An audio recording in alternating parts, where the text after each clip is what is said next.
December 29ರಂದು ಏನು KS prelims exam ನಡೆದಿತ್ತು.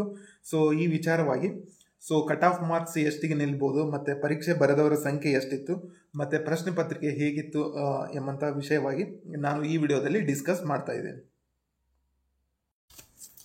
So ನಾವಿಲ್ಲಿ ನೋಡ್ಬೋದು, ಅರ್ಜಿ ಸಲ್ಲಿಸಿದವರ ಸಂಖ್ಯೆ ಎಷ್ಟಿತ್ತಪ್ಪ ಅಂದರೆ 2,10,910 ಸ್ಟೂಡೆಂಟ್ಸ್ ಅರ್ಜಿಯನ್ನು ಸಲ್ಲಿಸಿದ್ರು. ಓಕೆ, ಸೊ ಇದರಲ್ಲಿ ಪರೀಕ್ಷೆ ಬರೆದವರ ಸಂಖ್ಯೆ ಎಷ್ಟಿತ್ತಪ್ಪ ಅಂದರೆ 1,01,237 ಸ್ಟೂಡೆಂಟ್ಸ್ ಪರೀಕ್ಷೆಯನ್ನು ಬರೆದರು. ಮತ್ತು ಗೈರು ಉಳಿದವರು ಅಂದರೆ ಅಬ್ಸೆಂಟೀಸ್ ಎಷ್ಟಿದ್ರಪ್ಪ ಅಂದರೆ 1,09,673. ಸೊ ಇಲ್ಲಿ ನಾವು ನೋಡ್ಬೋದು, ಪರೀಕ್ಷೆ ಬರೆದವ್ರಕ್ಕಿಂತ ಅಬ್ಸೆಂಟ್ ಆದವ್ರ ಸಂಖ್ಯೆನೇ ಜಾಸ್ತಿ ಇದೆ. ಅದು 52% ಇದೆ. ಪರೀಕ್ಷೆ ಬರೆದವ್ರ ಸಂಖ್ಯೆ 48% ಇದೆ. ಓಕೆ, ಸೊ ಒಂದು ಹುದ್ದೆಗೆ 264 ಅಭ್ಯರ್ಥಿಗಳ ರಿಯಲ್ ಫೈಟ್ ಇದಾಗಿದೆ. ಸೊ ನಿನ್ನೆ ಪರೀಕ್ಷೆ ಬರೆದವರ ಸಂಖ್ಯೆಯನ್ನು ಗಮನಿಸಿದಾಗ ನಮ್ಗೆ ಈ ಡಾಟಾ ಸಿಗತ್ತೆ. ಓಕೆ, ಸೊ ಇದರಲ್ಲಿ ಟೋಟಲ್ ಪೋಸ್ಟ್ ಬಂದು ನಿಮ್ಗೆಲ್ಲರಿಗೂ ಗೊತ್ತಿರುವಂತೆ ಇಟ್ ಈಸ್ 384 ಪೋಸ್ಟ್ ಇದೆ. ಸೊ ಇನ್ನು ಕ್ವಶನ್ ಪೇಪರ್ ವಿಚಾರವಾಗಿ ಬರೋದಾದ್ರೆ, ಸೊ ನಿಮ್ಗೆಲ್ಲರಿಗೂ ಗೊತ್ತಿರುವಂತೆ ಪೇಪರ್ 1 ಮತ್ತು ಪೇಪರ್ 2 ಎರಡು ಇದ್ವು. ಸೊ ಈ ಕ್ವಶನ್ ಪೇಪರ್ ಯಾವ ರೀತಿ ಇತ್ತಪ್ಪ ಅಂದರೆ ಇಟ್ ವಾಸ್ ಮಾಡರೇಟ್ ಲೆವೆಲ್ ಆದಂಥ ಒಂದು ಕ್ವಶನ್ ಪೇಪರ್ ಇತ್ತು. ಸೊ ಮಾಡರೇಟ್ ಲೆವೆಲ್ ಅಂತ ಯಾಕಂತ ಏನಂದರೆ, ಫಸ್ಟಿಗೆ ಏನು August 27 ಏನು KS ಎಕ್ಸಾಮ್ ನಡೆದಿತ್ತು ಫಸ್ಟ್ ಟೈಮು ಈ ವರ್ಷ. ಸೊ ಅದಕ್ಕೆ ಕಂಪೇರ್ ಮಾಡಿದರೆ ಇಟ್ ವಾಸ್ ಬಿಟ್ ಈಸಿ. ಆದರೆ ಒಂದು ವಿಷಯ ಹೇಳೋದಾದರೆ it was very lengthy. Okay, so single liner question ಅಂತೂ ತೀರಾ ಕಡಿಮೆ ಇದ್ದು, ಮತ್ತು ಸ್ಟೇಟ್ಮೆಂಟ್ ವೈಸ್ ಆದಂಥ ಕ್ವಶನ್ಸ್ಗಳು, ಮತ್ತು match the following type of questions, ಮತ್ತು assertion reasoning type of questions, ಈ ಟೈಪ್ ಆಫ್ ಕ್ವಶನ್ಸ್ ನಮ್ಗೆ ಭಾಳಷ್ಟು ಕಂಡು ಬಂದು ನೀವು ಇಲ್ಲಿ ನೋಡ್ಬೋದು. ಸೊ ಈ ಪಿಕ್ಚರ್ ಒಳಗೆ ನೋಡ್ಬೋದು. ಸೊ ಒಂದು ಕ್ವಶನ್ ನೋಡೋದಾದರೆ ಫುಲ್ ಹಾಫ್ ಪೇಜ್ ಕ್ವಶನ್ಸೇ ಇತ್ತು. ಓಕೆ, ಸೊ ಒಂದು ಕ್ವಶನ್ ಒಳಗೆ ಅಗೇನ್ ಸಬ್ ಕ್ವಶನ್ಸ್ ಇಲ್ಲೇ ಇರೋದ್ರಿಂದ ಇದು ಭಾಳಷ್ಟು ಟೈಮ್ ಟೇಕಿಂಗ್ ಆಗಿತ್ತು. ಮತ್ತು ನಿಮಗೆ ಕಂಟೆಂಟ್ ಕ್ಲಾರಿಟಿ ಇದ್ರೆ ಮಾತ್ರ ಕ್ವಶನ್ನ ಆನ್ಸರ್ ಮಾಡ್ಬೋದಾಗಿತ್ತು. Okay,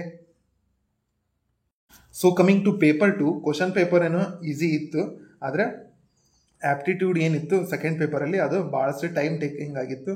okay, so it was lengthy ಆಗಿತ್ತು. ಓಕೆ, ಸೊ ಲಾಸ್ಟಾಗಿ ಸೊ ಎಲ್ಲರಿಗೂ ಕಾಡುವಂಥ ಡೌಟ್ ಏನಪ್ಪ ಅಂದರೆ, ಸೊ ಈ ಸರದ ಎಕ್ಸಾಮದು ಕಟ್ ಆಫ್ ಮಾರ್ಕ್ಸ್ ಎಷ್ಟು ಮಾರ್ಕ್ಸಿಗೆ ನಿಲ್ಬೋದು ಅಂಥೇಳಿ ಭಾಳಷ್ಟು ಜನಕ್ಕೆ ಡೌಟ್ ಇರ್ತದೆ.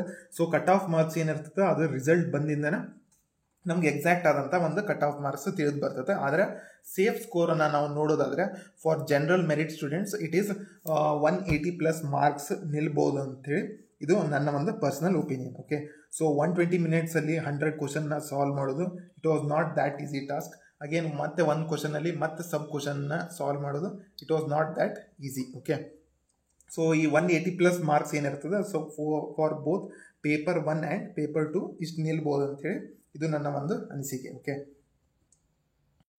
ಸೊ ಓವರಾಲ್ ಆಗಿ ನಾವು ಹೇಳೋದಾದರೆ paper was of good quality. So good quality ಕ್ವಶನ್ಸ್ಗಳು ಇಲ್ಲಿ ಕಂಡು ಬಂದವು. ಆದರೆ ಒನ್ ಥಿಂಗ್, ಸೊ ಈ ಕ್ವಶನ್ ಪೇಪರ್ ಬಿಗಿನರ್ಸ್ಗೆ ಭಾಳಷ್ಟು ಫೇವರೇಬಲ್ ಇದ್ದಿದ್ದಿಲ್ಲ. ಓಕೆ, ಸೊ ಯಾರು ಫಸ್ಟ್ ಟೈಮ್ ಎಕ್ಸಾಮ್ ಬರೀತಿರ್ತೀರ ಅವ್ರಿಗೆ ಇದು ಭಾಳಷ್ಟು ಕಠಿಣವಾಗಿ ಇತ್ತು. ಆದರೆ ಒಂದಷ್ಟು ವರ್ಷ ಓದಿ ಯಾರು ಸಬ್ಜೆಕ್ಟಲ್ಲಿ ಎಲ್ಲ ಕನ್ಸೆಪ್ಟ್ಗಳನ್ನು ಕ್ಲಿಯರ್ ಆಗಿ ಅಂಡರ್ಸ್ಟ್ಯಾಂಡ್ ಮಾಡ್ಕೊಂಡಿರ್ತಾರೋ ಸೊ ಅವ್ರಿಗಿದು it was favourable. Okay, so ಜಾಸ್ತಿ ಮಾರ್ಕ್ಸನ್ನು ಯಾರು ಪಡೆದುಕೊಂಡಿಲ್ಲೋ ಸೊ ಡೋಂಟ್ ವರಿ.